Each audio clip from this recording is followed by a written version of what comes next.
right, it's a hot day out there across the Pacific Northwest, and we are talking about even warmer temperatures heading into tomorrow. The summer heat has returned with highs in the mid to upper 80s today, and we're talking 90s into tomorrow afternoon. Now, with that, we have a heat advisory in effect for today through Wednesday evening because of these very warm temperatures and mild conditions overnight.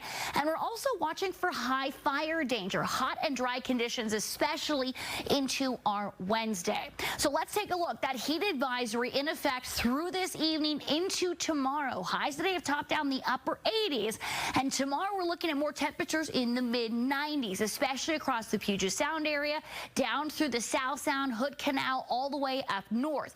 Overnight lows only in the low to mid 60s, so not a lot of relief expected for those cooler, typically overnights.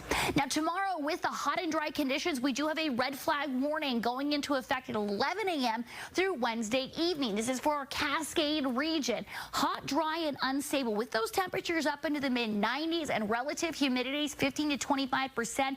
Anything that does spark can spread very quickly. So let's take a look at our Doppler radar for today. Beautiful clear skies out there into this afternoon. We will see a little bit of clouds out along the coast into early tomorrow morning, but besides that, it is clear. The reason for all this is high pressure continues to build, and we're talking about building high pressure as well as offshore flow. Temperatures in the 80s and 90s because of this, as well as a thermal trough in western Washington, bringing us those warmer temperatures. Also, typically during this time of year, we see a setup like this. This is when we get our warmest conditions, and that's exactly what we're seeing.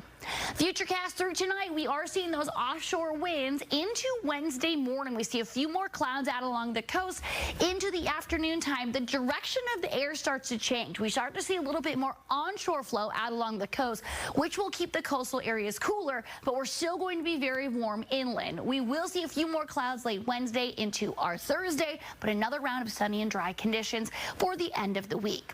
Now, smoke-wise, through today, we really haven't been that smoky, maybe a little bit hazy at times, but Tuesday night, notice into early Wednesday, that flow changes, bringing any of that smoke that was in our area, pushing it further outward and to the east. So that is good news. We get clear skies. Temperatures in the low 60s for tonight, so very mild. Tomorrow morning, a few morning clouds along the coast, but it's going to warm quickly. So make sure you have your water bottles, your sunscreen ready, and grab the shades because you'll need it all day long. Temperatures tomorrow, low 90s around Seattle, mid 90s Tacoma, Olympia, and Centralia, 93 Wenatchee, cooler out towards the coast in the 70s, mid 90s around the central Puget Sound. It's going to be warm. Your extended forecast, we do see some milder conditions through Thursday, especially through the weekend.